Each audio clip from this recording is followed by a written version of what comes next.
الله سبحان الله والحمد لله ولا إله إلا الله والله أكبر.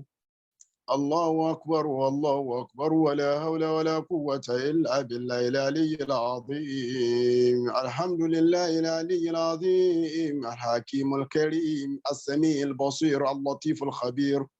ذي النعم الصوابغ والفضل الواسع والحجج البوالغ. على ربنا فكان فوق سماوات عاليا ثم على عرشه استوى يعلم سر وخفى ويسمع الكلام والنجوى لا يخفى عليه خافية في الأرض ولا في السماء ولا في لجج البحار ولا في الهوى. الحمد لله الذي أنزل على عبده الكتاب بعلمه وأنشأ خلق الإنسان من تراب بيده ثم كونه بكلمته واصطفى رسوله إبراهيم عليه السلام بخلته ونادى كلمه موسى صلوات الله عليه وسلامه فقربه نجيا وكلمه تكليما. وأمر نبيه نوحا عليه السلام بصناعة الفلك على عينه وأمره وخبرنا أن أنثى لا تعمل ولا تضع إلا بعلمه وبأمره. ونشهد أن لا إله إلا الله إلها واحدا فردا صمدا قاهرا قادرا رؤوفا رحيما لم يتخذ صاحبة ولا ولدا ولا شريكا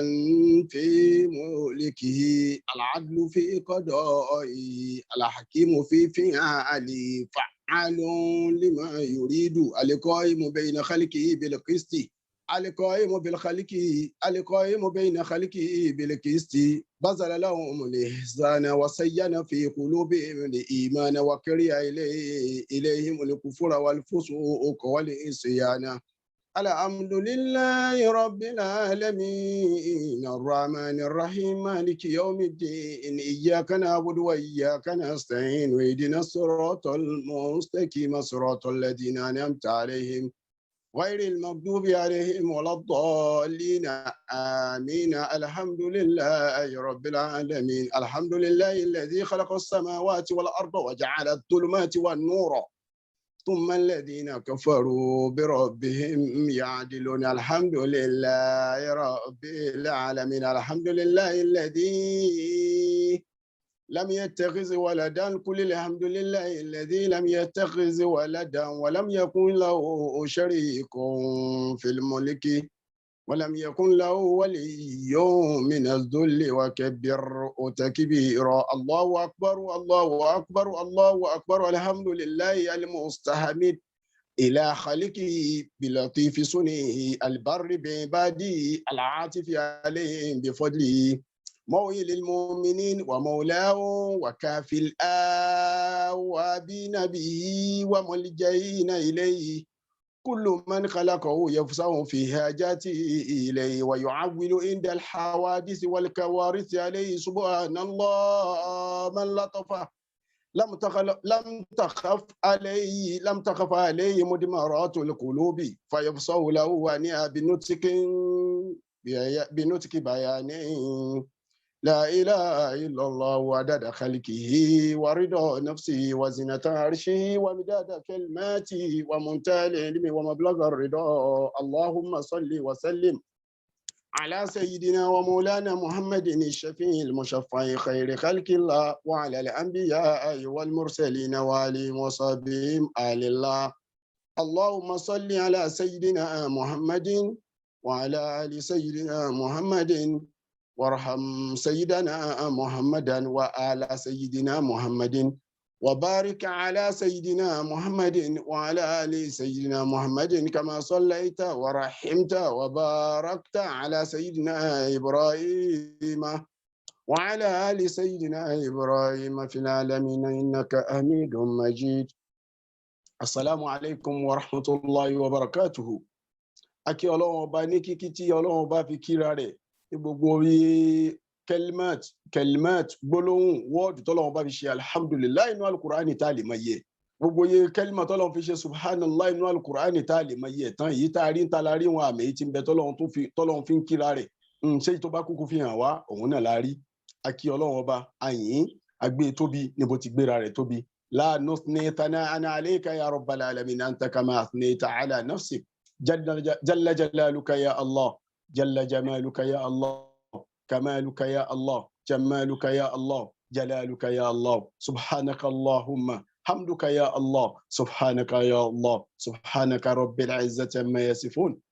وسلام على المرسلين والحمد لله رب العالمين aláfíà ọlọ́run àti orí àjẹjẹ tán ọlọ́run kí wọ́n bá ẹnìkọ̀ọ̀kan wa pátápátá gbogbo àwa tí à ń jẹ́ fámìlì sáfárà ọlọ́mọṣàdó tí ẹnìkọ̀ọ̀kan wa ọlànàbì ní ọ̀dọ̀ ọlọ́run kí n tó máa lọ gbogbo mùsùlùmí tí ara ní káàkiri àgbáyé fi masharikal ardi wa magharibiha ọbẹ̀ látòrí àwọn ará Palestine àti gbogbo oríkùsùn ilé ayé pátápátá tí ara ti ní mùsùlùmí mọ́ṣàbà ṣèrọ̀rùn fún wọn àwọn tí wọ́n ti lọ ọlọ́mọṣàbà kí wọn gbogbo mùsùlùmí pátápátá tọ́rẹ̀ káàkiri àgbáyé láì yọ ẹnìkan kan lẹ̀ èèyàn wa ni ara wa ni ẹni tá a mọ̀ ni ẹni tá a lè mọ̀ ni ọlọ́mọṣàbà fún wọn lálàáfíà àlàáfíà tó péye mọ́ṣàbà fi sínú ẹ̀jẹ̀ wọn ọlá pé wọ́n ní almuafi ìwọ ni káfí ìwọ ni ṣáfí ìwọ ni muafi ìwọ ni dáfíọ̀n ìwọ ni salam mọ́ṣàbà fi bá wọn lò ìwọ ni ṣáfí mọ́ṣàbà fi bá wọn lò ìwọ ni káfí bá fi bá wọn lò ìwọ ni muafi bá fi bá wọn lò ìwọ ni dáfíọ̀n wà fi bá wọn lò ìwọ ni salam mọ́ṣàbà fi bá wọn lò ọlá nàbì lọ́dọ̀ ọlọ́run àmìnà àmìnà ya rabbal alamin tó gbogbo wa tún káàbọ̀ ní tuntun sí orí ètò wa yìí tí à ń fi ọ̀rọ̀ jomitoro ọ̀rọ̀ láàrin ara wa Tafsiratul Kahf ṣùgbọ́n kí yá tó máa lọ àlẹ́ kan ní aníkí announcement kan ní aníkí a sọ fúnra wa ẹ rí i pé láti jó ní tí a ti ń ta bí kí n sọ pé bóyá bí lecture lesson bí méjì sẹ́yìn àbí mẹ́ta nísìnyí ẹ rí i pé tá a bá ti fẹ́ bẹ̀rẹ̀ kíní yẹn ń sọ recording so yóò sọ pé recording ó dẹ̀ notify wa gbogbo ìgbà tí ó bá wí bẹ́ẹ̀ kò sí problem kákan lè mọ̀ náà ni so tó bá ti wá ṣe bẹ́ẹ̀ kákan sọ pé ok fún in case nítorí pé téèyàn bá ti dá lóhùn àbí èèyàn bá tẹ cancel fún so ó ṣeéṣe kí ó gbàyàn jáde kó lórí Zoom so announcement tí ó wà nílẹ̀ tí a gbọ́dọ̀ ṣàlàyé fúnra wa nìyẹn gẹ́gẹ́ bá ṣe mọ̀ pé technology ojoojúmọ́ ìṣẹ́jú kọ̀ọ̀kan ni ń dàgbàsókè sí àwọn tí wọ́n sì jókòó síbẹ̀ wọ́n mú síbí rẹ̀ dání wọ́n ń rò lójoojúmọ́ ni wọ́n kú ń bẹ̀ so kí ọlọ́mọ ṣàṣàánú ẹnìkọ̀ọ̀kan wa kò dẹ̀ sí problem pẹ̀lú recording tí a bá record nígbà jọ pé gbogbo wa tẹ́lẹ̀tẹ́lẹ̀ náà kò ṣe pé à ń gbé ojú ara wa kò ṣe pé à ń gbé fọ́tò ara wa síbí báyìí à gbé fọ́tò síbí báyìí ojú oníkálukú pamọ́ nítorí security purpose òun náà ló jẹ́ kí a announce bẹ́ẹ̀ jazakumullahu khairan gbogbo wa náà pátápátá ọlọ́mọ ṣàṣàánú ẹnìkọ̀ọ̀kan wa ọlọ́run ṣàánú wa ọlọ́mọ ṣàṣàánú wa à ń fẹ́ àánú rẹ̀ à ń fẹ́ yọ́nú rẹ̀ à ń fẹ́ yọ́nú rẹ̀ mọ́ṣà yọ́nú sí wa ọlọ́run à ń fẹ́ yọ́nú rẹ̀ mọ́ṣà yọ́nú sí wa kó kẹ́ wa yọ́nú sí wa kó foríjì wá ẹni tí Ọlọ́run bá tẹ̀ ti yọ́nú sí ó ti rá foríjì ẹni tí Ọlọ́run bá ti yọ́nú sí ó ti rí kẹ́ àtàforíjì àti dùnnú wọ́n ṣàṣe gbogbo ẹ̀ fún wa bó bá ti wá ṣe fún wa tó pọ̀ tó má jẹ́ káwọn ọmọ wa má jẹ́ kán gbẹ̀yìn bẹ́ẹ̀ má jẹ́ káwọn ẹbí wa má jẹ́ kí wọ́n gbẹ̀yìn bẹ́ẹ̀ má jẹ́ káwọn ará wa má jẹ́ kí wọ́n gbẹ̀yìn bẹ́ẹ̀ ọlá nàbì lọ́dọ̀ Ọlọ́run àmínà àmínà àmínà ya rabbal alamin tó bá ti ṣe yìí ọlọmọṣà gbà bẹ́ẹ̀ ẹ jẹ́ ká fọwọ́ rẹ̀ bọ́jú tó ibi tí a bá ọ̀rọ̀ dé níbi Suratul Kahf òun náà ní verse 108 òun la fẹ́ bẹ̀rẹ̀ ní òní pẹ̀lú ògo Ọlọ́run a ṣe tafsiru rẹ̀ so àti àwọn ibi tó ti ní ọwọ́jà nínú alukur'an òun ni pé àwọn ibi tí wọ́n fi jọra wọn nínú alukur'an bí o ti rí nìyẹn ní gẹ́gẹ́ bí bí bá ti máa kọ́kọ́ bẹ̀rẹ̀ òun náà ní pé àkọ́kọ́ ṣe tìláwà nínú tìláwà yẹn àtòrè àhìlá dáńbẹ̀ lọ́dọ̀ Ọlọ́run wọ́n bá fi sínú kíní wa báskẹ́ẹ̀tì wa ibi tá a ti ṣe àwọn òkúta bá fẹ́ lọ rajà lọ́jà á gbé báskẹ́ẹ̀tì kan dání táwọn ní pé onion ni mo fẹ́ pẹ́pẹ́ ní eléyìí tọ̀hún mo fẹ́ so ibẹ̀ náà là ń kó ẹ̀san wa sí ibi tá à ń kó ẹ̀san wa sí wọn tún bá kìtì láwà tòní àtẹ̀mí tí mò ń kà àtẹ̀yìn tẹ̀ ń gbọ́ wọn bá kó sínú inú báskẹ́ẹ̀tì wa kọlọmọṣàjẹ́ á bá ní nǹkan rí lọ́dọ̀ Ọlọ́run a'udhu billahi minash shaitonir rajim a'udhu billahi minash shaitonir rajim bismillahir rahmanir rahim a'udhu billahi samil alim minash shaitonir rajim min nafsihi wa hamasihi wa nafthihi بسم الله الرحمن الرحيم وبه نستعين. أولئك الذين كفروا بآيات ربهم ولقائه فابطت أعمالهم فلا نقيم لهم يوم القيامة وزنا. Verse 105 ni mo ti gbé o. ذلك جزاؤهم جهنم بما كفروا واتخذوا آياتي ورسلي هزوا. إن الذين آمنوا وعملوا الصالحات كانت لهم جنات الفردوس نزلا. إن الذين آمنوا وعملوا الصالحات كانت لهم جنات الفردوس نزلا خالدين فيها لا يبغون عنها ولا. قل لو كان البحر مدادا لكلمات ربي لنفد البحر قبل أن تنفد كلمات ربي ولو جئنا بمثله مددا. قل إنما أنا بشر مثلكم يوحى إلي أنما إلهكم إله واحد فمن كان يرجو لقاء ربه فليعمل عملا صالحا ولا يشرك بعبادة ربه أحدا. فليعمل عملا صالحا فمن كان يرجو لقاء ربه فليعمل عملا صالحا ولا يشرك بعبادة ربه أحدا.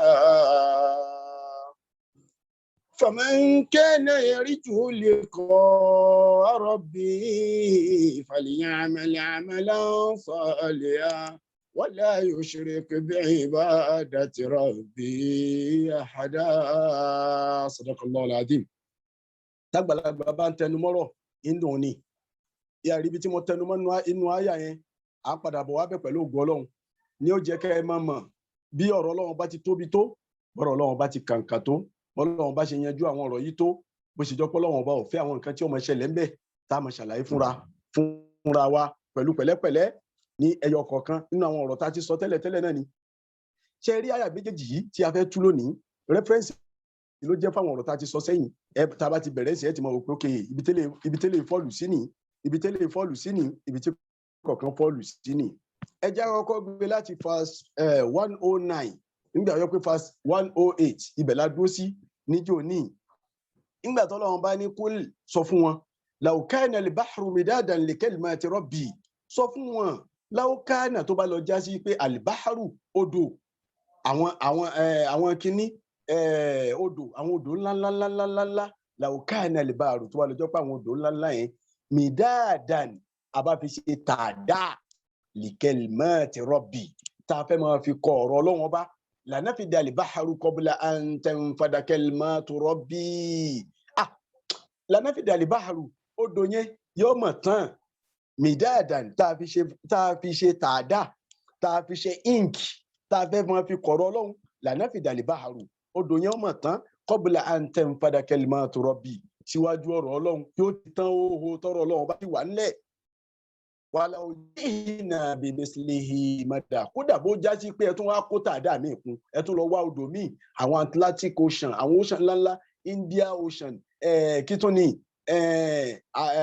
Arabian Ocean gbogbo àwọn ocean ńláńláńlá yẹn ẹ lọ kó gbogbo ẹ Ọlọ́run bá ní kẹ ẹ tó gbogbo ẹ jọ kẹ ẹ wá fẹ́ fi kọ ọ̀rọ̀ ẹ̀mí Ọlọ́run ọba kẹ ẹ kó jọ tẹ bá kó jọ tẹ bá fẹ́ fi kọ ọ̀rọ̀ ẹ̀mí Ọlọ́run ọba ọ̀rọ̀ ẹ̀mí Ọlọ́run ọba ò ní tán àwọn kinní yìí ní ọ̀tán kí n tó lọ àṣepọ̀ tí ń bẹ láàrin àyà yìí àtàwọn àyà mi nínú Alukurani òun lèyí tẹ̀ ń wò yẹn yes my filẹ̀ bí bá ti wò yìí káwọn yẹn máa wò nínú Suratul Luqman. kí ni ìdí tó fà á kí ni ìdí tó fà tí àyà yìí fi sọ̀kalẹ̀? Ìdí tí àyà yìí fi sọ̀kalẹ̀ ni wípé Rasulullah sallallahu alayhi wa sallam, ẹ má gbàgbé, màá dá ojú wa àti ọkàn wa padà sí ìbẹ̀rẹ̀ Suratul Kahfi. Òun ni pé kí ni ìdí tí Suratul Kahfi fi sọ̀kalẹ̀? Ṣá gbàgbé ìdí mẹ́tẹ̀ẹ̀ta tó jẹ́ ojúlówó bẹ̀. Number 1, number 2, number 3 yẹn, òun ni wọ́n béèrè nípa ẹ̀mí. Wọ́n béèrè nípa ẹ̀mí lọ́dọ̀ Ànábì sallallahu alayhi wa sallam. Ìgbà tí wọ́n béèrè lọ́wọ́ nípa ẹ̀mí, Ọlọ́run wá sọ fún Ànábì rẹ̀ pé ṣàlàyé ẹ̀mí fún wọn. Kúlì ruhu ní Suratul Isra'i, súrà tó kàn kó tó kan yìí tá à ń ké lọ́wọ́ yìí, nínú Suratul Isra'i, that's verse 86 tí n bá gbàgbé, òun náà ni o. Kúlì ruhu min amri rabbi wa ma utitum. Sorry, verse 85, Quran 17, verse 85, Suratul Isra'i. Ìgbà tánàbí wá ṣàlàyé fún wọn tán, ó wá sọ sẹ́ńtẹ̀sì kan níparí áyà yẹn. Ó ní wa ma utitum minal ilmi illa qalila. Ọlọ́run bá ní sọ fún wọn pé ma utitum minal ilmi illa qalila. Àfún yín ní kankan no knowledge àti kékeré nú ẹ̀. Kékeré ni gbogbo ń tẹ́lẹ̀ mọ̀ yẹn. Nàbà tara nígbà tánàbí jíjẹ́ bẹ̀ fún wọn. Wípé àwọn ọmọ kankan, àwọn nǹkan kékeré ni àwọn mọ̀, wọ́n tara ara ta wọ́n. Wọ́n ní kí ló ṣẹlẹ̀? Làwọn Yahudi bá fún Ànábì lésì. Ọ̀rọ̀ tí mo ń sọ yìí, Abdullahi ibn Abbas òun ló sọ bẹ́ẹ̀, Imamu Ahmad òun ló gbà wá, Imamu Tirmizi ó gbà wá, Imamu Hakim ó gbà wá, àti Ibn Abi Hatim àfàgbà onítẹ̀fsírù yẹn, ọlọ́mọṣàbà kẹ́ gbogbo wọn tí adakọ̀ yìí wọ́n gbà wá látọ̀dọ̀ Abdullahi ibn Abbas. Ó ní Yahudi, ó láwọn Yahudi lọ bá Ànábì, wọ́n sọ pé ìgbà tánábì sọ fún wọn, wọ́n wá sọ fún Ànábì pé wà kéèfà, báwo ló ti lè hùn kó rí bẹ́ẹ̀? Wà kọ́ni utina Taurat. Àwa tá a mọ àtàwọ́rá tó ṣe pé ó yé wa, tó ṣe pé wà man utiya Taurat, ẹni tó bá fún ní àtàwọ́rá faqad utiya khairan kathiran. Tọ́lọ́mbá ni ó mọ àtàwọ́rá. Àwọn Yahudi náà sọ̀rọ̀ yìí o, ẹni tọ́lọ́mbá ni kó mọ àtàwọ́rá, ó ti mọ ọ̀pọ̀lọpọ̀ nǹkan gidi gan. Láyà yìí bá sọ̀ kalẹ̀ pé kí ni? Ṣé àtàwọ́rá ni wọ́n rò pé àwọn ti mọ gbogbo, tí wọ́n bá ti mọ àtàwọ́rá, wọ́n rò pé àwọn ti mọ gbogbo ìmọ̀ tí ó wà lọ́dọ̀ àwọn Ọlọ́run bá tán. Lọ́lọ́run fi wá dáhùn wípé kúl tún sọ fún wọn, law kana al-bahru, tó bá lọ jẹ́ pé odò, àwọn odò tẹ́ mọ̀ yẹn, gbogbo àwọn odò Níìlì tí ń bẹ ní Mọ́sárì, àtàwọn odò míì náà tí ń bẹ nílùú Mọ́kà, àtàwọn odò àti bárù dùjúlà nílùú Egypt náà, bẹ́ẹ̀ náà gbogbo àwọn Red Sea àti White Sea àti Black Sea àti gbogbo iye sea bó tilẹ̀ wù kórí, gbogbo àwọn ocean ńláńlá yẹn tẹ́ bá kó gbogbo ẹ̀jọ midadan, tẹ́ fi ṣe tàdá bi kalimati rabbi, tẹ́ fẹ́ máa fi kọ ọ̀rọ̀ Ọlọ́run ọba, lanafida al-bahru, Ọlọ́run ọba ní gbogbo àwọn odò tẹ́ kó jọ yẹn lanafida al-bahru qabla an tanfada kalimatu rabbi, gbogbo àwọn odò tẹ́ kó jọ yẹn Ọlọ́run ọba ní yóò ti tán oho, ọ̀rọ̀ àwọn Ọlọ́run ọba ò sì ní tán. Walau jihna bimislihi madada, kódà bá tún lọ wá iye èyí tá a wá tẹ́lẹ̀, èyí tó equivalent ẹ̀ tá tún lọ wá sí bẹ́ẹ̀ náà, síbẹ̀síbẹ̀ ẹ̀ tún kọ̀rọ̀ Ọlọ́run ọba kò ní tán. Àyà yìí tá à ń ké yìí 109 yìí nínú Suratul Kahfi yìí, òun ń jẹ́ ìyá àgbà, ìyá ńláńlá ni, òun ló bí èyí tó wà nínú Suratul Luqman, that's Quran 31 verse 27, òun là ń wò níwájú wa yẹn. Ọlọ́run bá ń sọ fún wa bẹ́ẹ̀ pé wàláò tó bá lọ já sí pé annama fil ardi min shajaratin aqlamun, tán bá lọ gbé igi kẹ́ bọ́ sínú gbogbo inú àwọn inú igbó ńláńláńlá, àwọn igi ńláńlá yẹn ẹ wá lọ gé, àwọn igi ọdán, àwọn igi igbá, àwọn igi àwo, àwọn igi mọ́ngòrò, àwọn igi ńláńlá yẹn ẹ gé, ẹ wá gé, ẹ fi ṣe min shajaratin aqlamun, ẹ wá fi ṣe pẹ́ẹ̀nì, kẹ́ fi gbogbo àwọn igi yìí kẹ́ fi gbẹ́ pẹ́ẹ̀nì. Wal bahru yamudduhu min ba'dihi sab'atu abhurin, kẹ́ wá tún lọ kó gbogbo àwọn odò, kẹ́ wá lọ wá àwọn odò ńláńláńlá tó tóbi, kẹ́ wá méje, kẹ́ kó jọ, kẹ́ wá odò méje, kẹ́ kó jọ. Ma nafidati kalimatullah, ma nafidati kalimatullah. Ọlọ́run bá ní ma nafidati kalimatullah, ọ̀rọ̀ mi Ọlọ́run bá ọmọ ní tán. Inna Allaha azizun hakim, Ọlọ́run bá ọba bí ìmọ̀ ní, ọba ọ̀jọ̀gbọ́n mọ̀ ní, Ọlọ́run bá wá ìsìjú kẹ́ sọ́pọ̀rọ̀ rẹ̀ wà tán lọ. Ẹnu díẹ̀ ta fún yín lẹ́wà rò pé ẹ ti mọ̀, wọn ládìísì tí a kà yìí àti bó ti wá yìí ọ̀la làáfíà. Imamu Ibn Hajar òun ló sọ bẹ́ẹ̀, inú àwọn tí wọ́n ṣẹ̀mí lẹ́yìn sẹ́ńtírì kẹsàn-án lẹ́yìn ànábì, òun ló kó sọ yóò Bukhari jọ tó gbajúmọ̀. Ibn Hajar ó gbajúmọ̀ tí ó ṣe tafsiru yẹn bẹ́ẹ̀. Òun ní pé ọ̀rọ̀ Ọlọ́run ọba ọ̀rọ̀ tó pọ̀ ni. Ṣé kọ́lọ́run máa sọ̀rọ̀ látòní alukurani yìí mo tẹ̀ fẹ́ sọ fún wa pé alukurani táwọn wò lẹ̀ yìí lọ́dọ̀ wa tá a jẹ́ mùsùlùmí ṣé òun la rò pé bẹ́ẹ̀ lọ̀rọ̀ Ọlọ́run bá mọ ni ṣé àtàwọ́rá tọ́lọ̀ ń gbé fún Musa ṣé òun la rò pé ibẹ̀ lọ̀rọ̀ Ọlọ́run bá mọ ni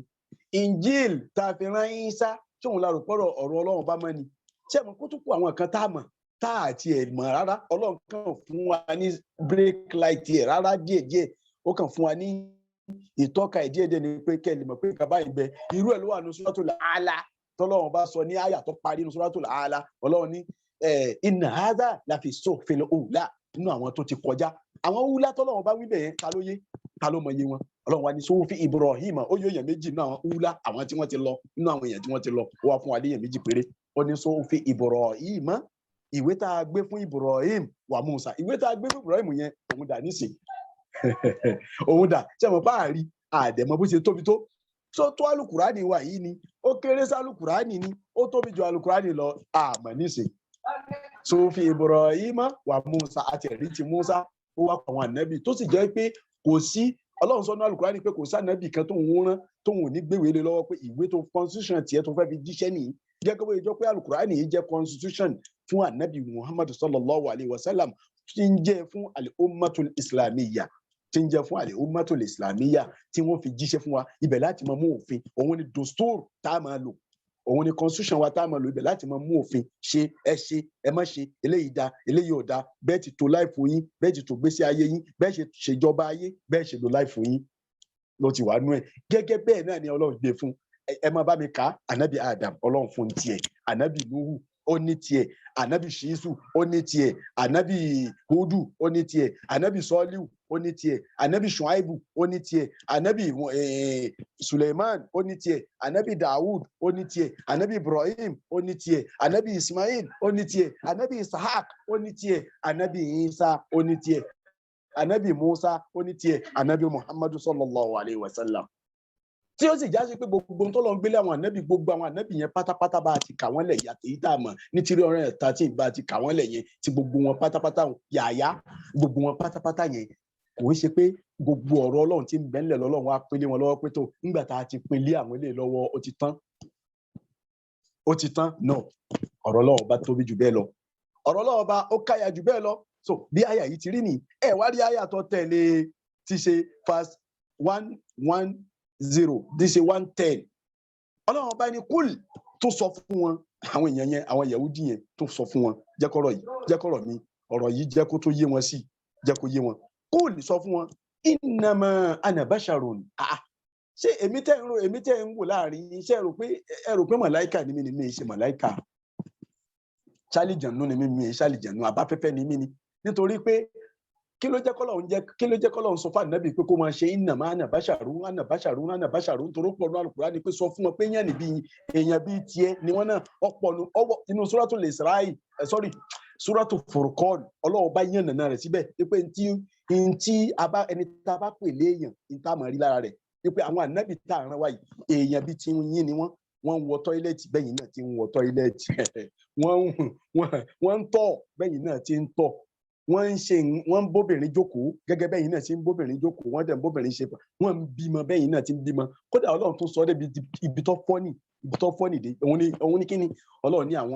àwọn ànábì tá a rán sí yín àwọn náà ń lọjà wọ́n lọ ra nǹkan ọbẹ̀ lọ́jà gẹ́gẹ́ bẹ́yìn náà ti ń lọ ṣe shopping tẹ́ lọ sí Shoprite tẹ́ lọ sí gbogbo Tantalizer ẹ lọ sí Mr Biggs ẹ lọ sí gbogbo bí tẹ́ lọ́hùn Ọlọ́run bá ní gbogbo àwọn ànábì tá a rán òun náà àwọn náà ń lọ bẹ́ẹ̀ nínú suratu Al-Furqan lọ́lọ́run bá ti sọ bẹ́ẹ̀ ó fún wa ní description in táwọn èèyàn máa ń ṣe ó wá jẹ́ ká mọ̀ pé táwọn èèyàn máa ń ṣe yẹn àwọn ànábì náà ń ṣe é láti lè fi mú kó lè máa jẹ́ rẹ́fẹ́rẹ́nsì wípé àwọn tá a rán sí yín o wọ́n yìí ṣe màláìka èèyàn bíi yín ni wọ́n ó dẹ̀ sọ fún wa ní suratu Isra'i pé kúl sọ fún wọn law anna fil ardi tó bá jọ kó bá wà nù lẹ́lẹ̀ fil ardi ó wà lórí ilẹ̀ ńlẹ̀ yìí ibi tẹ́ ẹ ti rìn yìí ó wà lórí ilẹ̀ yìí kúl law anna fil ardi malaikatun Allahumma salli ala Muhammad wa sallim malaikatun tó bá yẹ pé àwọn màláìkà lẹ́jọ́ rìn lórí ilẹ̀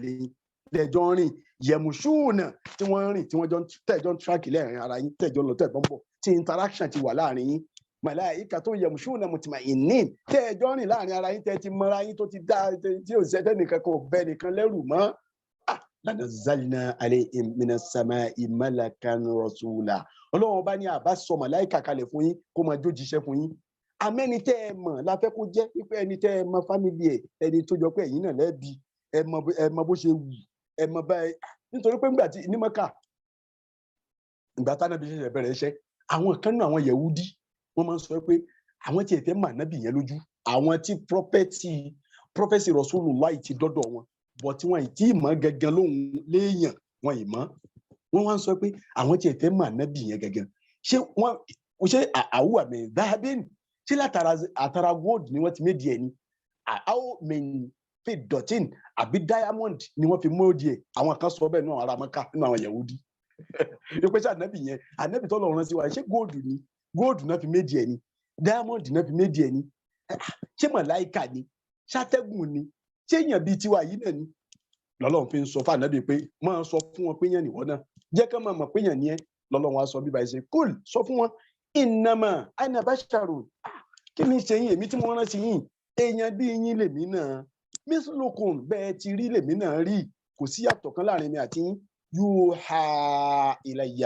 yuha ilayya ìtumọ̀ ẹ̀ ní pé ọlọ́run kan gbọ́lá fún mi ọgbọ́lá fún mi pẹ̀lú pé ń bá mi sọ̀rọ̀ ń sọ̀rọ̀ sí mi létí ń sọ̀rọ̀ sí mi lọ́kàn yuha ilayya ó gbé ọlá fún mi jù ẹ̀yin lọ òun ni pé ń bá mi sọ̀rọ̀ annama ilahukum kí lọ́lọ́run bá mi sọ òun ni wípé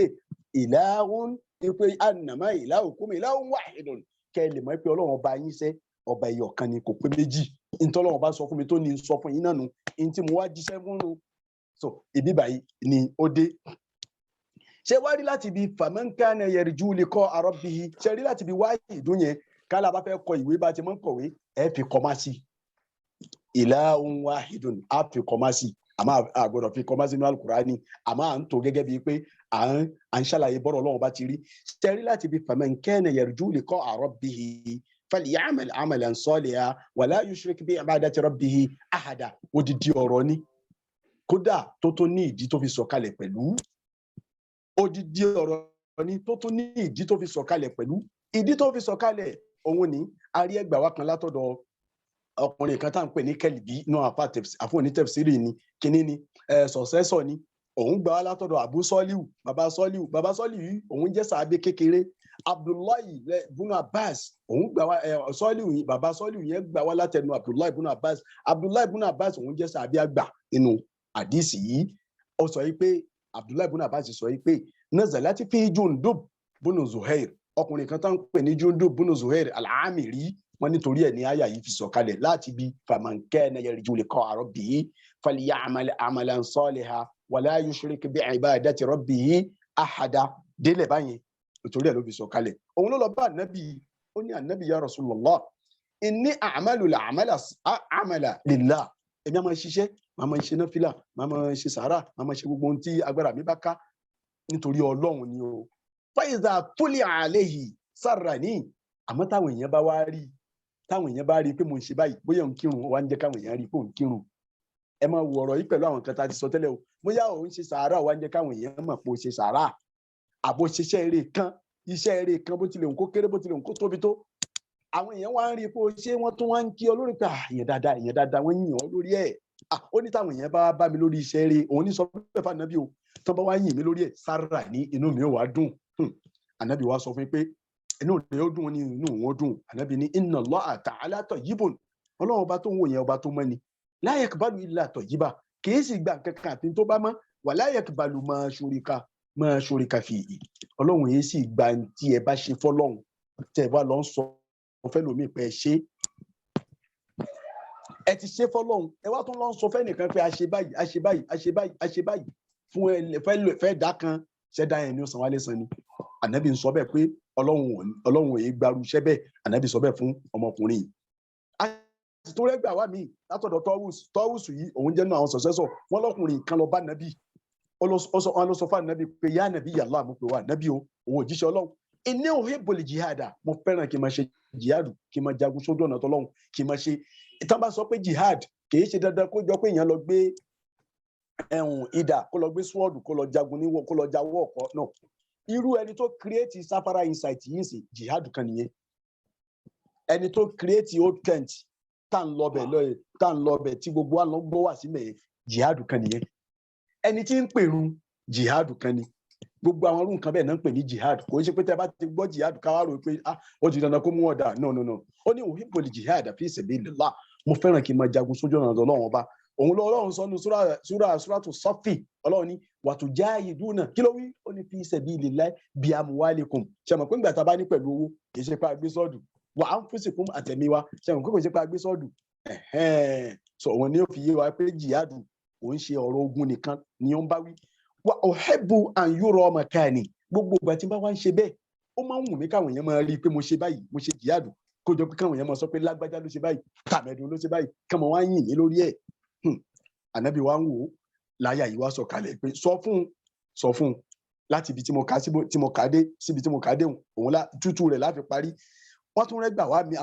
mi látọ̀dọ̀ Mujahid yìí náà òun náà jẹ́ náà sọ̀sẹ́sọ̀ Ànábì ó sì jẹ́ sọ̀sẹ́sọ̀ gidi. Ọlọ́kùnrin kan wá bá Ànábì ó sọ fún Ànábì pé inni atasaddaq èmi á máa ṣe sàárà púpọ̀ mo lè náwó fáwọn èèyàn púpọ̀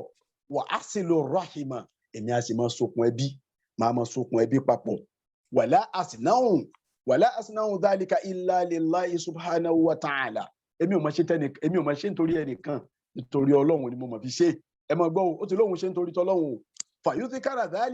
fàyútíkàrù dhalika minni táwọn èèyàn bá ti wá rí àwọn èèyàn á máa sọ̀rọ̀ mi pé òun ló jẹ́ kẹ́bí wá tó òun ni ò já dàrú. Tí ìbá ṣe bàbá lágbájá ni ìbá ti parí skul mi òun ló finance mi. Tí ìbá ṣe bàbá lágbájá ni ilé tí mò ń kọ́ lọ́wọ́ yẹn ìbá ti rí ilé yẹn kọ́. Bí ìbá ṣe bàbá lágbájá ni ìbá ti rí ìyàwó fẹ́. Bí ìbá ṣe bàbá lágbájá ni ìbá ti rí nǹkan báyìí ṣe nínú ìgbésí ayé mi tó ṣe pé ọlá lágbájá ni wọ́n wá bẹ̀rẹ̀ sí máa sọ káàkiri. Wọ́n alayhi wọ́n wá yìn mí pé òun ló ṣe báyìí òun ló ṣe tọ̀hún fayasurruni zalika. Wọ́n bá ti wá ń sọ báyìí inú mi á máa dùn gan. Wa ujabu bihi á sì máa dùn mí nú pé wọ́n sọ̀rọ̀ mi rí fasakata Rasulullah sallallahu alayhi wa sallam wa lam yakul shay'an. Ànábì bá dákẹ́ Ànábì ń wo báyìí pé ọmọkùnrin tí ń ṣe ọ́. Ànábì ò fèsì kankan fún láyà yìí fi sọ̀kalẹ̀ láti bó faman kana yarju liqa'a rabbihi falya'mal amalan salihan wala yushrik bi'ibadati rabbihi ahada. Faman kana ẹni tó bá fẹ́ Ọlọ́run ní ẹni tó bá fẹ́ yarju liqa'a rabbihi tó fẹ́ kóun pàdé Ọlọ́run ọba rẹ̀ kóun pàdé ẹ̀ dáadáa. Kí ni tó máa yarju liqa'a rabbihi ìrọ̀jáwù liqa'u kí náà ń pè bẹ́ẹ̀ òun ní pé kéèyàn pàdé Ọlọ́run faman kana yarju thawaba Allah ẹni tó bá fẹ́ kọ́ Ọlọ́run bá san òun lẹ́san rẹ̀ ìtumọ̀ ẹ̀nìyẹn o tó fẹ́ kọ́ Ọlọ́run bá san òun lẹ́san rẹ̀ wa yakhafu iqabahu àbótí tó sì ń bẹ̀rù kóun má kó sínú ìyà Ọlọ́run falya'mal amalan salihan kò ṣiṣẹ́ rẹ̀ o iṣẹ́ rẹ̀ ni o iṣẹ́ rẹ̀ ló lè gbà wá là o níwájú Ọlọ́run. Ẹ̀yin ará Safara iṣẹ́ rẹ̀ ló lè gbà wá là o. Ẹ̀yin èèyàn mi iṣẹ́ rẹ̀ ló lè gbà wá là níwájú Ọlọ́run. Ayé falyukhlis lahu al-ibadata kó ní sincerity pẹ̀lú worshiping rẹ̀ níwájú Ọlọ́run. Gbogbo tá a bá ṣe fọ́lọ́run ẹ jẹ́ ká mẹ́nu mọ́ pẹ̀lú ẹ̀. Àwẹ̀ lágbà ni mẹ́nu mọ́, ìrun lákì ni mẹ́nu mọ́, sàárà láṣẹ ni mẹ́nu mọ́, ìwárí kan ló ṣe ni mẹ́nu mọ́. Nítorí pé ta ló ń ṣe fún? Ṣé ẹni tá à ń sọ fún yẹn ṣé òun là ń ṣe fún ni? Òun kọ́ Ọlọ́run ọba là ń ṣe fún. Tó bá jọ pé Ọlọ́run ọba là ń ṣe fún ẹ̀jẹ̀ amẹ́numọ́ lórí ẹ̀ ká lè bá dáadáa wájú Ọlọ́run, ká lè bá dáadáa ní wájú Ọlọ́run. Ọlọ́run wa ni wala yushrik bi'ibadati rabbihi ahada. Ìtumọ̀ wala yushrik òun ní pé wala yura'i bi'amalihi. Ẹ má máa ṣe kárí níbi iṣẹ́ tẹ́ bá ṣe gbogbo iṣẹ́ tẹ́ bá ṣe. Ìṣíríkù bí báyìí kò ń ṣe ṣíríkù ẹbọ àwọn tí wọ́n ń pọ̀ Ọlọ́run ọba ní ẹlòmíì o. No. Ṣíríkù bí ni kéèyàn mú kó wá èèyàn kó sọ tó ṣe fẹ́ lòmíì kó sọ fẹ́ nìkan kó máa sọ tí èèyàn ṣe fẹ́ nìkan tẹ́nìyàn ò ní nǹkan kan tó lè ṣe nínú ẹ̀san tí ó sàn yàn kó lè fi ya jẹ yàn kò sí nǹkan kan tẹ́nìyàn lè ṣe ń bẹ́ẹ̀. Wala yushrik má bá yàn pín iṣẹ́ tó ṣe fọ́lọ́run má bá kó wá o ṣe fọ́lọ́run wá tún sọ fẹ́ nìkan bí ibadati rabbihi inú ìjọsìn kan tó ṣe fọ́lọ́run ahadan la yushrik ahadan bí ibadati rabbihi. Má ṣiṣẹ́ kó o tún máa wá ẹ má jẹ́ àṣiṣẹ́ ká fọwọ́ ara wa dànù pẹ̀lú pé a ti fi kárí ni a ti fi bàjẹ́ a ti fi règún a ti bàjẹ́ àti kárí ni àti règún òun ni ṣíríkù bíbà yìí àti kárí ni àti règún òun ni ṣíríkù tí Ọlọ́run bá ń ṣàlàyé fún wa ní bíbà yìí ẹgbà wa tí a kà lẹ́ẹ̀kejì yìí Ìmámù Hakimu Nisaburi òun ló gbà wá ó sì ní àdìsí náà ọlálàáfíà dé ọ̀dọ̀ Abdullahi ibn Abbas awárí ẹgbà wa kan látọ̀dọ̀ Ànábì kí n tó sọ àṣepọ̀ tí ń bẹ láàrin àyà yìí pẹ̀lú àwọn àyà tí ọwà táwọn ní ojú ìran wa yìí àrí ẹgbà wa kan látọ̀dọ̀ Ànábì sallallahu alayhi wa sallam Ibn Hibban Ibn Majah Imamu Tirmizi Imamu Ahmad àtàwọn míì nínú àwọn àfa gbogbo wọn pátápátá wọn gbà wá látọ̀dọ̀ ọkùnrin kan tá à ń pè ní sàábé ńláńlá kan sàábé ni Abu Sa'ad bunu Abi Fadolata al-Ansari ará Madina ni Abu Sa'ad bunu Abi Fadolata al-Ansari ará Madina ni o ó ní sami'tu Rasulullah sallallahu alayhi wa sallam yaqul mo gbọ́ tá Nábì sọ báyìí pé idha jama'a Allahu an-nasa yawm al-qiyamah tí Ọlọ́run bá kó àwọn èèyàn jọ ń jọ gbé di al-qiyamah tó dijọ́ gbé di al-qiyamah tí wọ́n kó àwọn èèyàn jọ tí Ọlọ́run bá fẹ́ ṣèṣirò iṣẹ́ tí wọ́n ti kó gbogbo àjọ tá a ti wà níbi tí a ti ṣèṣirò jẹ́ ó ní li yawmin la rayba fihi níjọ́ tí ò sí èméjì ńbẹ̀ tí gbogbo wa ti mọ̀ tí ń ṣe jọ́ gbé di al-qiyamah yẹn náà ní ó ní nada munadin ó ní ẹnìkan kan kégbe ní ẹnìkan kégbe ẹnìkan announce nada munadin òun ní pé ẹnìkan announce kí ni ẹni tó announce yẹn kí ni ó mọ̀ wí sorry o ó ní man kana ashraka fi amalin amilahu lillahi ahadan ẹni tó bá já sí pé ó ṣiṣẹ́ kan ó wá lọ fi iṣẹ́ yẹn ó lọ wá orogún fọ́lọ́run ọba níbi iṣẹ́ náà ó wá orogún fọ́lọ́run níbi iṣẹ́ yẹn falyatlubu thawabahu min indi ghayrillah kó lọ gba ẹ̀san lọ́dọ̀ ṣẹ́gbọ́n kan kó lọ gbẹ̀san lọ́dọ̀ ẹni tó sọ fún yẹn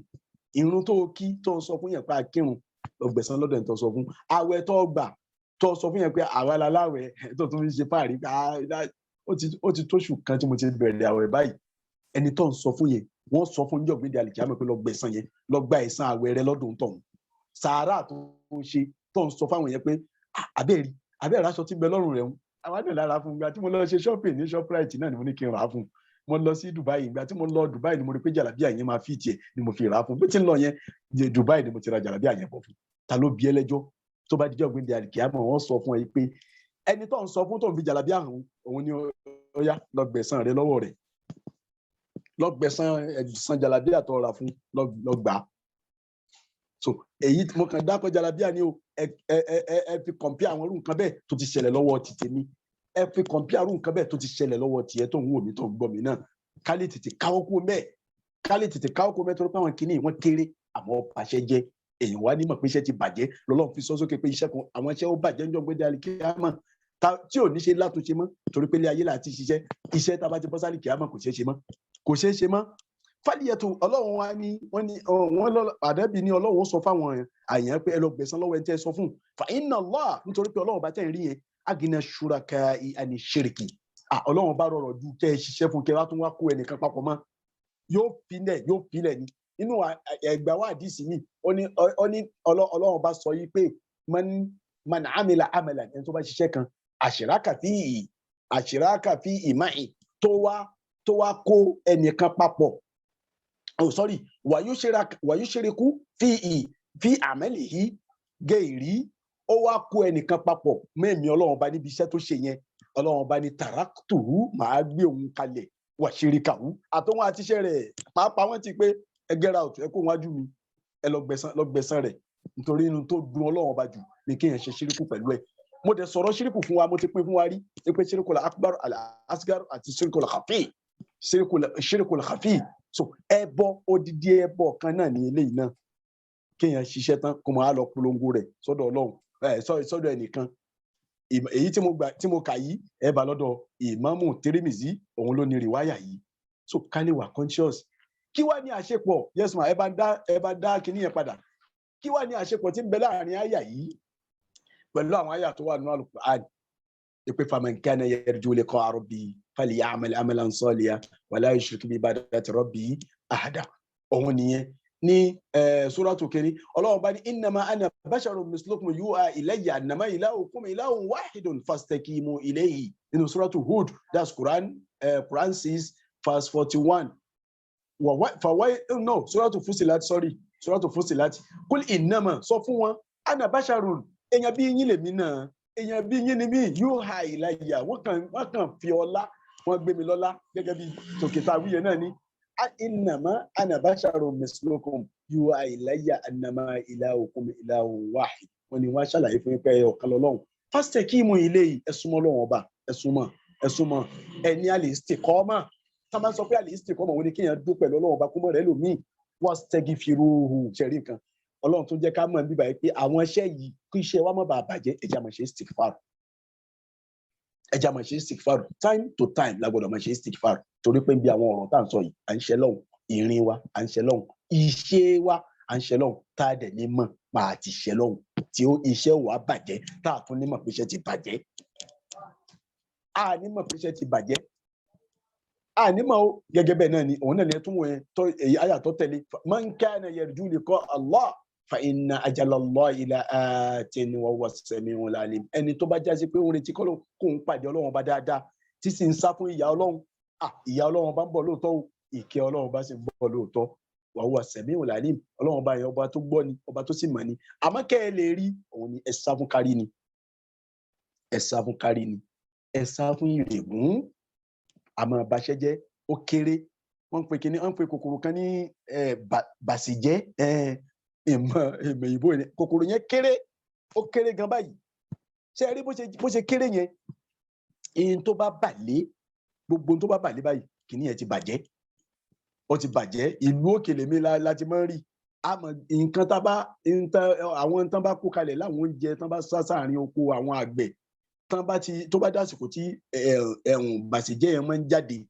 gbogbo nǹkan wọn ni wọ́n máa dé wọ́n máa tọ́jú ẹ̀ nítorí pé kó má bàlẹ́ torí pé gbogbo tó bá ti bàlẹ́ kìíní yẹn ti bàjẹ́ bàṣìjẹ́ iṣẹ́ tá a bá ṣe fọ́lọ́hun òun ni rèébú bàṣìjẹ́ iṣẹ́ tá a bá ṣe fọ́lọ́hun òun ni kárí ni ẹja jìnnà sí kárí ni ẹja jìnnà sí kárí ni ó lè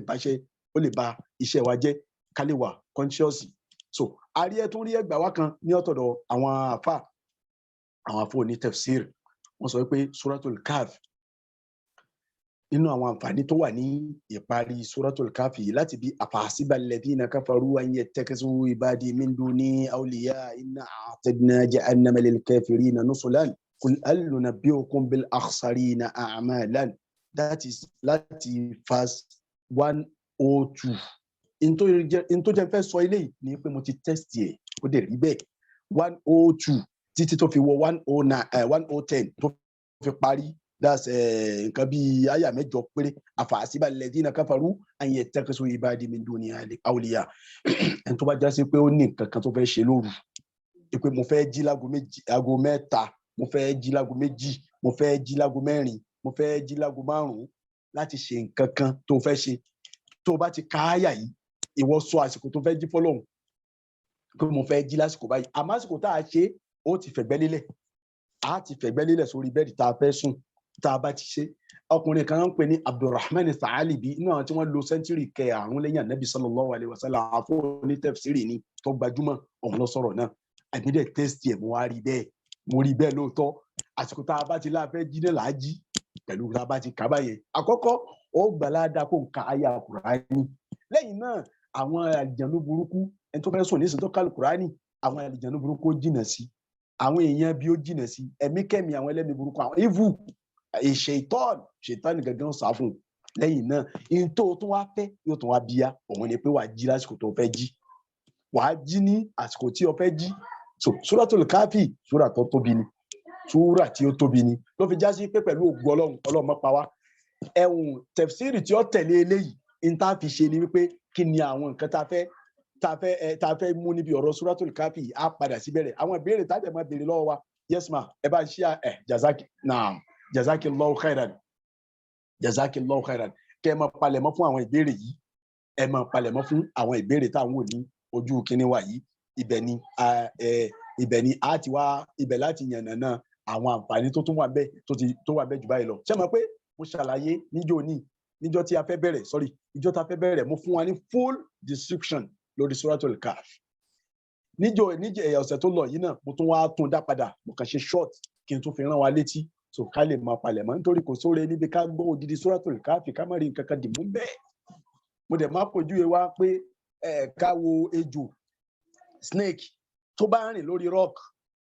kò sí nǹkan kan tí ó ṣẹlẹ̀ ńbẹ̀ kò ní lórí pa kankan so gẹ́gẹ́ bẹ́ẹ̀ lẹ́ni tá a kà Kùránì fún odidi Suratul Káfì tá a tú láwọn ọjọ́ tá a fi tú yìí ká mọ́ wàá rí nǹkan kan mú bẹ́ẹ̀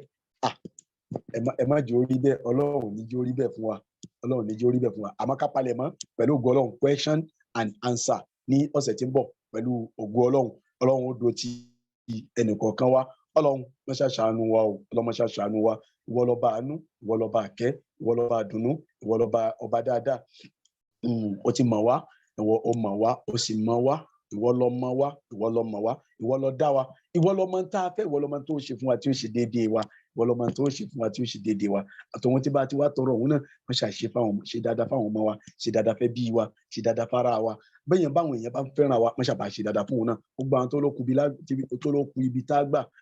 ìwọ Ọlọ́run bá mọ̀ wọ́n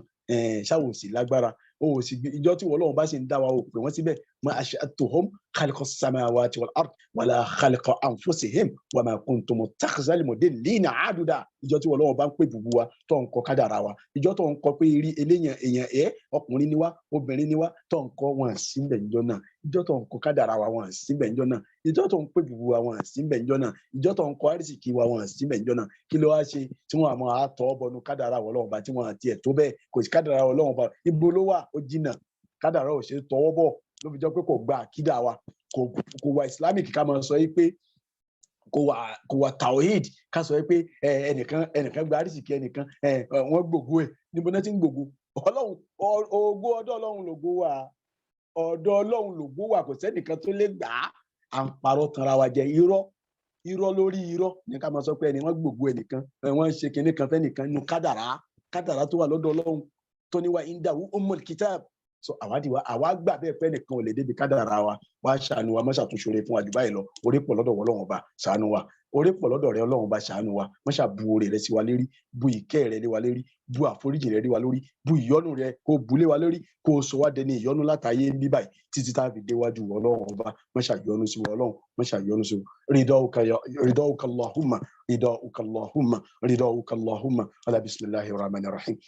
الحمد لله الذي أنزل على عبده الكتاب ولم يجعل له عوجا قيما لينذر بأسا شديدا من لدنه ويبشر المؤمنين الذين يعملون الصالحات أن لهم أجرا حسنا ماكثين فيه أبدا وينذر الذين قالوا اتخذ الله ولدا ما لهم به من علم ولا لآبائهم كبرت كلمة تخرج من أفواههم إن يقولون إلا كذبا فلعلك باخع نفسك على آثارهم إن لم يؤمنوا بهذا الحديث أسفا إنا جعلنا ما على الأرض زينة لها لنبلوهم أيهم أحسن عملا وإنا لجعلون ما عليها صعيدا جرزا أم أحسبت أن أصحاب الكهف والرقيم كانوا من آياتنا عجبا إذ أوى الفتية إلى الكهف فقالوا ربنا آتنا من لدنك رحمة وأجه لنا من أمرنا رشدا وتركنا بعضهم يومئذ يموج في بعض ونفخ في الصور فجمعناهم جمعا وعرضنا جهنم يومئذ للكافرين عرضا الذين كانت أعينهم في غطاء عن ذكري وكانوا لا يستطيعون سمعا أفحسب الذين كفروا أن يتخذوا عبادي من دوني أولياء إنا أعتدنا جهنم للكافرين نزلا قل هل ننبئكم بالأخسرين أعمالا الذين ضل سعيهم في الحياة الدنيا وهم يحسبون أنهم يحسنون صنعا أولئك الذين كفروا بآيات ربه ولقائه فأبتت أعمالهم فلا نقيم لهم يوم القيامة وزنا ذلك جزاؤهم جهنم بما كفروا واتخذوا آياتي ورسلي أسوا إن الذين آمنوا وعملوا الصالحات كانت لهم جنات الفردوس نزلا خالدين فيها لا يبغون عنها حولا قل لو كان البحر مدادا لكلمات ربي لنفد البحر قبل أن تنفد كلمات ربي ولو جئنا بمثله مددا قل إنما أنا بشر مثلكم يوحى إلي أنما إلهكم إله واحد فمن كان يرجو لقاء ربه فليعمل عملا صالحا ولا يشرك بعبادة ربه أحدا. اللهم صل على سيدنا محمد الفاتح لما أغلق والخاتم لما سبق ناصر الحق بالحق والهادي إلى صراطك المستقيم وعلى آله حق قدره ومقداره العظيم. اللهم صل على سيدنا محمد وعلى آل سيدنا محمد وارحم سيدنا محمدا وآل سيدنا محمد وبارك على سيدنا محمد وعلى آل سيدنا محمد كما صليت ورحمت وباركت على سيدنا إبراهيم وعلى آل سيدنا إبراهيم في العالمين إنك حميد مجيد. سبحان ربك رب العزة عما يصفون وسلام على المرسلين والحمد لله رب العالمين. والسلام عليكم ورحمة الله وبركاته. Brother Hakeem. Jazakallah, ṣé gan ni o. Àmín, àmín. Ẹ kú iṣẹ́. Gbogbo adájọ́ wa Ọlọ́run gbà níyẹn sí fún wa. ẹ kú sùúrù ẹ ṣe pẹ̀lú wa náà tá a fi parí náà o. Alhamdulillah. Ká tó máa lọ mọ̀ pé ustaz láti máa lọ kíákíá lẹ́nìí náà because wọ́n ní another presentation but a sì ní àsìkò díẹ̀ bóyá fẹ́ni tó bá ní any comment or question.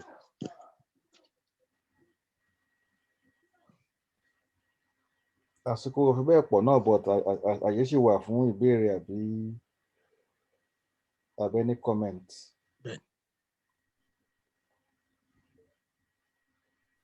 Assalamu alaikum. Láti àmì Alaikum assalam wa rahmatullahi wa barakatuh. Ẹ má bínú, mo tọ́ láti rest voice mi ó rẹ̀ mí díẹ̀ so ẹ má bá mi bí a voice mi bó ṣe rí yìí nísìnyí. Inshallah. Ní alákọ̀ọ́kọ́ alhamdulillah lazibẹ̀ ní mọ́tò ìtàtí musolihat adúpẹ́ lọ́dọ̀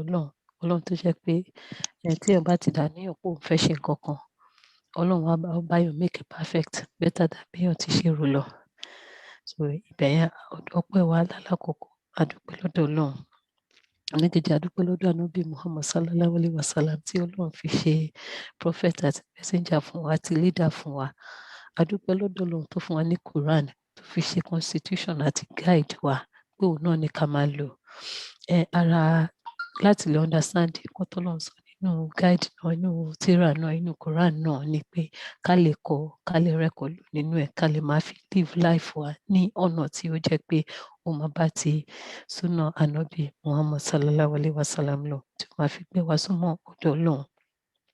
Irú ẹ̀ náà ni Surah Kahf tí a ṣe tafsir rẹ̀ yìí. Nígbà tá a bẹ̀rẹ̀ ní last year tá a sọ pé a fẹ́ ṣe a sọ fúnra wa gbà yín pé kíní yìí a máa ṣe pẹ̀lẹ́pẹ̀lẹ́ ni o kí a bá lè rí àǹfààní ẹ̀ o. Ta ló mọ̀ pé ńgbà tá a bẹ̀rẹ̀ ní October 3,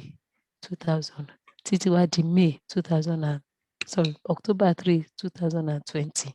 títí di May 29, 2021 ìpè it's taken us 35 weeks. Alhamdulillah 35 weeks tó yẹ pé abẹ́ Ọlọ́run pé kí Ọlọ́run kọ́ mọ́ àwọn iṣẹ́ dáadáa tí a ti ṣe kó wá ní káàrò mizanu wa pé tó Ọlọ́run wá bá Ọlọ́run ṣòwò pọ̀ fún 35 weeks ọdún lórí Surah Tafsir which is about 42.5 hours. Ó dẹ̀ mọ́ pà lójú 42.5 hours ẹ lọ because there were times tó yẹ pé a lè lo bóyá extra hours but gbogbo ètò jù ń bẹ́ẹ̀ ni pé abẹ́ Ọlọ́run pé kí Ọlọ́run gbà ní ìbàdà fún wa kó má ṣe ní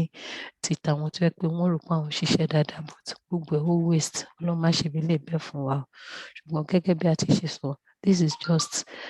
lóòótọ́ a ti parí tafsir Surah Kahf but tá a bá wò pé 35 weeks is a long time ká má bàa gbàgbé gbogbo àwọn nǹkan tá a kọ́ nínú ẹ̀ la ṣe sọ pé àárọ̀ ra wa létí lórí àwọn nǹkan míì tí ó kù kí a má bàa gbàgbé ẹ̀ lọ yẹn la ṣe sọ pé the next few weeks on Saturdays a continue láti ṣe reminder lórí ẹ̀ therefore tábàárẹ̀ tó ní question àbí ìbéèrè àbí nǹkan tó yẹ pé àtìlẹ́yìn tá a ti kọ́ lórí ẹ̀ níbí àbí tá a rí níbòmíì ká wá bá wa ṣe pẹ̀lú ara wa náà inshallah so that a lè move forward sí another surah inshallah. At the moment for our next surah we're thinking bóyá Surah Toha àbí Surah Yusuf but Surah Yusuf comes first. Bóyá Yusuf la máa lò but bó bá ṣe rí àjẹkẹ́mọ̀ but this is what the next few Saturdays will look like inshallah kí Ọlọ́run ṣọwájú ìgbà náà lọ. So nǹkan tí mo kàn fẹ́ fi kù nìyẹn Monday a ṣe lecture inshallah. But I hope that by Monday, pẹ̀lú ògo Ọlọ́run, I will feel better and be able to speak a little bit more. So I'll go back to what I've said here. Jazakallah khair. Jazakallah khair. Ọ̀tọ̀ ni kí èèyàn dá sọ pé òun fẹ́ ṣe nǹkan títorí tọlọ́run, kí èèyàn má rẹ̀ ní ọ̀tọ̀ máa báyọ̀ dá sí. Mo dúpẹ́ lọ́dọ̀ yín, mo dúpẹ́ lọ́dọ̀ yín, mo dúpẹ́ lọ́dọ̀ yín, mo dúpẹ́ lọ́wọ́ Ustaz náà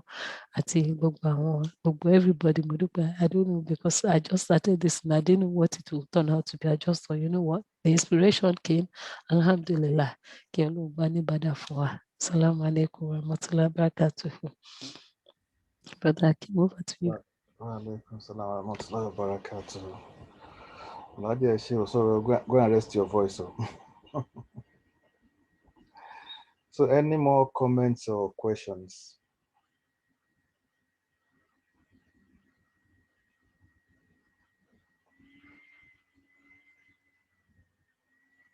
Okay.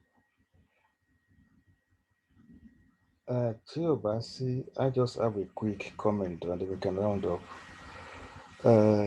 Ustaz Jazakallah fún bẹ́ẹ̀ bá link àwọn sórí náà lẹ́nu o, àdúpẹ́dúpẹ́ o. Nǹkan tí mi kọ̀ rí náà àwọn last verses tá a ṣe ń sìn ní pé bọ́lọ̀ ń ṣe dá ẹ̀dá àti máa ṣe iṣẹ́ rere kò gbọdọ̀ sú ẹ̀dá o. And pé we are of service to mankind is nǹkan tó yẹ ká máa aim fún láì retí thank you, because àwa la fẹ́ lọ pàdé iṣẹ́ wa lọ́dọ̀ Ọlọ́run o. Àwọn tá à ń ṣe oore fún Ọlọ́run kọ̀ fi wọ́n síbẹ̀ pé òkè ká lè bá a ní record pẹ̀lú òun ni o. So bí ẹ máa wà lọ́kàn wá every time pé òkè àwa gan la ní oore tá à ń ṣe o. And the key thing lẹ́nu náà ní pé òkè ká má fi ṣe oore kárí mi, àbò oore tí ò bá sáwà wọn ní débẹ̀, ìyẹn nípa à ń ṣèrègùn tí wọn tó wá ń fi ọwọ́ ara ẹ̀ bà iṣẹ́ ara ẹ̀ jẹ́. So these last two verses is just very ideal láti parí súrà yìí. Though ẹ̀kọ́ nù súrà yìí pọ̀ tá lè máa múlẹ̀ ẹ̀kọ̀ọ̀kan, ṣùgbọ́n bí Ọlọ́run ti máa ń ṣe Kùránì summary ẹ̀ gan ni last two verses yìí. Because tí wọn bá ṣe nǹkan yẹ ká máa mú nǹkan kúrò mẹ́rin, kí ló wúlò fún nǹkan tí mo gbọ́ nu lénìí náà ní pòkè àti máa ṣèrègùn káyọ́kò nu equation wa àti máa ṣe kárí mi káyọ́kò nu equation wa. Then ká má jẹ́ kó rí sú wa ṣe, because inú omi tí èèyàn máa ṣe èèyàn á tún rẹ́gbìn nínú ẹ̀, ṣùgbọ́n èèyàn gbọ́dọ̀ fìyẹn ṣe, especially ẹni tó bá ní ìgbàgbọ́ wípé òun fẹ́ pàdé Ọlọ́run ní ọjọ́ ìgbéǹde. So comments tèmi kò jẹ́ lọ, but we have one thing that tala fẹ́ sọ last week, a sì níbi 2-3 minutes kẹ́rì nípa Surah 105. Ẹ jẹ́ kí n gbé àdìtẹ̀ sí Richard padà.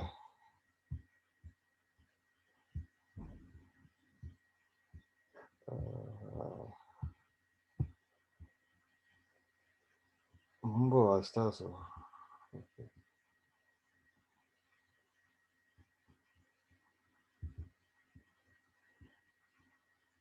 Hadith Hakim bin Hizam tó sọ pé kóun tó gba Islam òun máa ń ṣiṣẹ́ rẹ̀ tó pọ̀ bíi kóun ṣe charity, kóun free ẹrú, kóun dẹ̀ máa tún ẹbí ṣe, tó wá ń bẹ Ànábì pé kìíyà ṣé àwọn nǹkan tó ń ṣe sẹ́yìn yẹn nígbà tóun ò tí ì di mùsùlùmí, ṣé àwọn orí ẹ̀ tó ti waste ni àbọ̀lọ́wọ́n á kọ́ fún un. Ní Ànábì sáwọn dá lóhùn pé oore tó ti ṣe ń gbà yẹn náà, even being non-Muslim, that oore tó ṣe ń gbà yẹn náà kò waste pé Ọlọ́run á kọ́ fún un. And ìgbà tá à ń sọ last a ní ẹlẹ́mà sọ́lé ní Ustaz àbí, so bẹ́ẹ̀ lè wá share additional comment on that hadith. Okay. Jazakumullahu khairan. Ọlọ́run bá san yín ní ẹ̀san lórí lánàbí ní ọ̀dọ̀ Ọlọ́run. Mo ó dà pé mo mẹ́nu bà díẹ̀ jò ní so mo dẹ̀ rò pé bóyá ìmọ̀ pé bí òní ò ti rí ni ó yẹ kí á yànnà náà jù bẹ́ẹ̀ lọ nítorí pé ọ̀rọ̀ yẹn ní etí bíi ó fẹ́ tó bí etí mẹ́ta àbí jù bẹ́ẹ̀ lọ nítorí pé ó mú etí àwọn kèfèrí láyé àti lálìkìyámà kí ló jẹ́ kí n wí bẹ́ẹ̀ kódà débi àwọn ọmọ tí wọ́n tí bí ọmọ kèfèrí tí wọ́n tí bí àbí wọ́n bí tán ó jábí kú níjọ́ tí wọ́n bí náà ló padà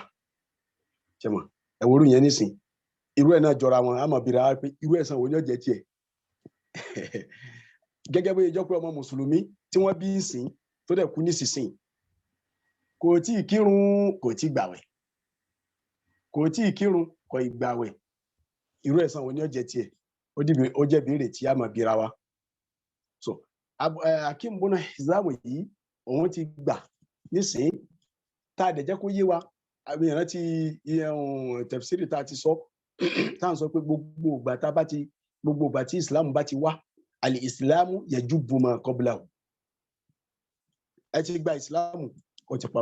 gbogbo àwọn aburú tẹ́ ti sẹ́yìn ó ti parẹ́ al-Islamu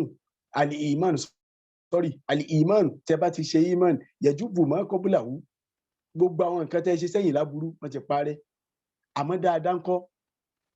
ṣẹ́mọ̀ aburú là ń sọ yìí àwọn tó jẹ́ dáadáa ńkọ́ Ọlọ́run ò ní dànù ló jẹ́ kí a mú rẹ́fẹ́rẹ́nsì wá pẹ̀lú àyà tó wà ní suratu Nahali sura tá a kàn ká tó kan dáṣẹ Quran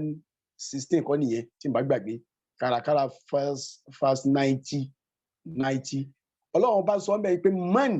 mo dẹ̀ sọ̀rọ̀ mọ́ni yẹn fún yín pé gbogbo tẹ́ bá ti rí mọ́ni yẹn ìtumọ̀ ní pé ó lè jẹ́ kèfèrí ó jẹ́ Yahudi ó jẹ́ orientalist seculari ní o gbogbo ohun tó lè kódà ó lè jẹ́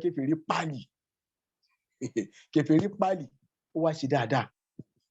Ọlọ́run ọba dá a débi wípé Ọlọ́run san lẹ́san dáadáa yẹn Ọlọ́run ọba dá a débi wípé yóò san lẹ́san dáadáa yẹn kò nítorí pé ó jẹ́ kèfèrí nítorí pé Ọlọ́run ọba sọ nínú àdìsí tánàbí sallallahu alaihi wasallam Imam Bukhari àti Imam Muslim tánàbí sọ wípé Ọlọ́run ọba tẹ́ ń rí yẹn ó lóun ṣe àdìsí kùdùsí ni ó lóun ṣe ìṣàbòsí ní èèwọ̀ fẹ́mi ara àwọn waja'altu bainakum muharraman so èmi náà wá ṣe àbòsí yẹn ní èèwọ̀ lọ́dọ̀ tí yín náà fala tazalamu Ọlọ́run sọ fún wa nínú àdìsí kùdùsí yẹn pé ẹ má ṣàbòsí fúnra yín ó sì sọ ní Suratul Baqara látẹ́sí lè mú náà má ṣàbòsí fún yẹn wà látúnṣe àmú májò ìṣẹ́kùn wọ̀ náà inú ká ṣàbòsí ni ká gbé dáadáa tí wọ́n ṣe yẹn ká wá dànù Ọlọ́run ò fẹ́ ṣe ó sá fún àbòsí débi kó dáadáa wọn nù kó wá dáadáa wọn nù ká sọ pé òkè nígbà tó ti gbà sílámù yìí sìn òkè ó dáa ẹ wá jẹ dáadáa tó ti ṣe tẹ́lẹ̀ yẹn ànídìí ẹ̀ mọ́ àmọ́ dáadáa tó wá ń ṣe ń sìn láṣẹ mọ́ kọ́ Ọlọ́run ọba ní man amila salihan min dhakarin aw untha wa huwa mu'minun ẹni tó bá ṣe dáadáa kan ní dhakarin ọkùnrin lọ́jẹ́ ni aw untha àbóbìnrin ẹnu mọ̀ pé ó wá padà wá dé níparí àmọ́ ká tó débi dídè náà ni ó wá ní wa huwa mu'minun àmọ́ tó bá jẹ́ mùmíní tó tún ṣe mùmíní tó wá tún lọ ṣe ìsìlámù lẹ́yìn ẹ̀san di púpọ̀ irú Hakim búnú Hizamu nísìn tóun ti ṣe kèfèrí tẹ́lẹ̀ ó ti ìgbà kan tí ó gbà fọ́lọ́hun òkè ó wá padà wá yá wá rí pé àfikún òun gbà fọ́lọ́hun dáadáa tó ti ṣe lọ nísìn dáadáa yẹn ò dànù dáadáa yẹn yóò mọ bẹ́lẹ̀ títí láéláé ni Ọlọ́run tó ti àgàgà kó tẹ̀ tó wá jọ pé nígbà tó gbà ìsìlámù tán kí ìsìlámù rẹ̀ tún wá dà fa ahsana islamahu ó wá ṣe ìsìlámù rẹ̀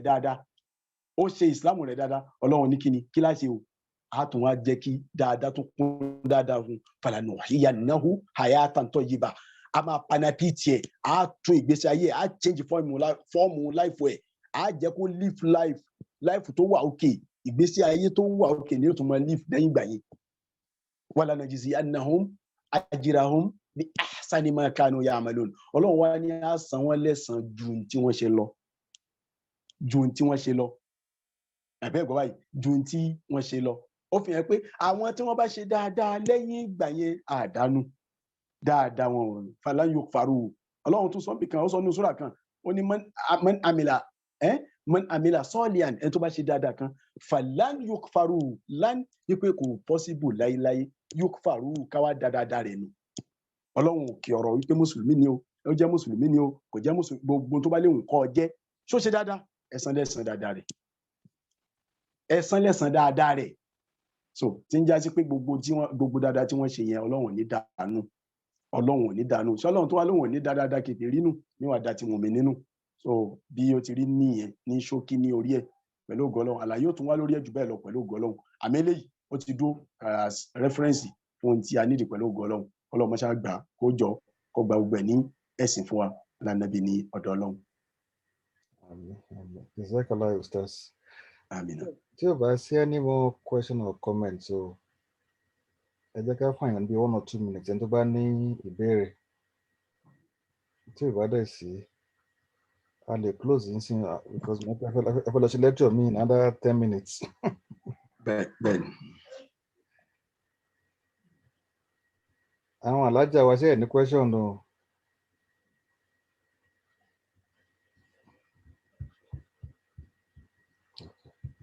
Ustaz jẹ́ ẹ fún wa ní closing prayer ńgbà yẹn jọ. Okay. Tó ọlọ́run ọba ìwọ ni ó jẹ́ kí a bẹ̀rẹ̀ àwọn súrà yìí pẹ̀lú ìyọ̀ǹda àwọ̀ ọlọ́run ọba pẹ̀lú ìmọ̀ sí ìwọ ọlọ́run ọba ọmọ sí nífà bọ́ọ̀bá nítorí pé kò sí nǹkan kan tí ó lọ tí ìwọ ọlọ́run ọba ò ní mọ̀ sí a bẹ̀rẹ̀ pẹ̀lú bisimilayi a tún wá parí ẹ̀ pẹ̀lú alihamudulilayi pẹ̀lú àwọn ẹ̀kọ́ àwọn àlàyé tí ń bẹ nínú ẹ̀ ọlọ́run wọ́n ṣàgbà lẹ́sìn fún wa o wọ́n ṣàgbà lẹ́sìn fún wa o wọ́n ṣàgbà lẹ́sìn fún wa èyí tún bá yẹn lẹ́rù nìyẹn torí pé tọ́lọ́run tí ọlọ́run bá gbà kò síbi tá a fẹ́ kó lọ tọ́ ọ bá gbà kò síbi tá a kó lọ president America Biden agbára rẹ̀ ò gbé president Israel bó ti lágbára tó agbára rẹ̀ ò gbé gbogbo àwọn Hassan Rouhani ará Irani tóun náà halẹ̀ gbogbo wọn yẹn agbára wọn ò gbé àmógo ọlọ́run ọba ni ọ̀dọ̀ ọlọ́run ọba náà lè kó wá ìrun tá a bá kí ọ̀dọ̀ ọlọ́run ọba náà là kó wá àwẹ̀ tá a bá gbà dáadáa tá a bá ṣe náfìlà tá a bá ṣe ìwà rí tá a bá wù ọlọ́run wọ́n ṣàgbà lẹ́sìn fún wa o wọ́n ṣàgbà lẹ́sìn fún wa èyí tá a ṣe yìí náà à ń rò pé ó dáa àmọ́ ọlọ́run ọba lọ dáa jù bẹ́ẹ̀ lọ ọlọ́run àwọn kùdìẹ̀kùdìẹ̀ tí bá ń bẹ̀ẹ̀ mọ́ṣà foríjì wá ọlọ́run foríjì wá bóyá àṣìwí bóyá tí ó lè má ṣẹlẹ̀ àṣìwí àṣìgbọ́ tí ó lè má ṣẹlẹ̀ ọlọ́run ṣàánú wa foríjì wá ń bẹ ọlọ́run ṣàánú wa foríjì wá ń bẹ kó wá ṣàánú wa wá yọ́nú sí wa ọlọ́run yọ́nú sí wa bó ṣe yọ́nú sáwọn sàhábà tó rasul àwọn radiyallahu tó ní radiyallahu anhu ọ̀rọ̀dù anhu bó ṣe ọlọ́run lọ yọ́nú sí wọn kì í ṣe pé nìkan tọrọ ohun ọlọ́run lọ yọ́nú sí wọn ọlọ́run mọ́ṣà yọ́nú sáwa náà mọ́ṣà yọ́nú sáwa náà mọ́ṣà yọ́nú sáwa náà wala amina ya rabbal alamin ọlọ́run mo ń tọrọ ìrọ̀rùn rẹ mọ́ṣà ṣèrọ̀rùn rẹ fún wa jù báyìí lọ mọ́ṣà ṣèrọ̀rùn rẹ fún wa jù báyìí lọ mọ́ṣà ṣèrọ̀rùn rẹ fún wa jù báyìí lọ mọ́jà ṣìwí o mọ́jà ṣìwí mọ́jà ṣìsọ mọ́jà ṣìwí mọ́jà ṣìsọ ìwọ ọlọ́run bá lọ lọ́rọ̀ ìwọ lọ́rọ̀ ìwọ gangan ló ń sọ̀rọ̀ ìwọ ló ní ọ̀rọ̀ bíyàn bá lóun ń sọ̀rọ̀ ìwọ ọlọ́run bá ní ń sọ ìwọ ọlọ́run mọ́jà ṣìwí mọ́jà ṣìsọ mọ́jà ṣìwà gbọ́ mọ́jà ṣìwà gbọ́ ṣàánú wa mọ́jà ṣìwà gbọ́ ṣàánú wa mọ́jà ṣàlékún knowledge fẹ́ni kọ̀ọ̀kan wa ṣàlékún knowledge wa ọlá bismillahir rahmanir rahim wal asr innal insana lafi khusr gbogbo mùsùlùmí tó rẹ̀ káàkiri àgbáyé mọ́ṣàbà fún wọn lálàáfíà gbogbo mùsùlùmí tára ni mọ́ṣàbà ṣèrọ̀rùn fún wọn gbogbo àwọn tán ti lọ ọlọ́mọṣàbà kẹwọn إن الإنسان لفي خسر إلا الذين آمنوا وعملوا الصالحات وتواصوا بالحق وتواصوا بالصبر سبحان ربك رب العزة ما يصفون وسلام على المرسلين والحمد لله رب العالمين والسلام عليكم ورحمة الله وبركاته اللهم بارك لنا واو Àmín. Ustaz ẹ ṣé púpọ̀. Àmín salaam alaikum ẹ ṣé o. Wa alaikum salam ẹ kúṣẹ́ ọlọ́run gbà lẹ́sìn o ọlọ́run gbà lẹ́sìn salamu alaikum àmín àmín àmín àmín àmín àmín o yes ma. Alájà yes ma ọlọ́run gbà lẹ́sìn fún wa. Salamu alaikum sir. Ẹ ṣeun sir. Wa alaikum salam yes ma ọlọ́run ló ṣe yes ma wọn ti parí kọ́dí yìí o. Okay. láti pa ni mi ò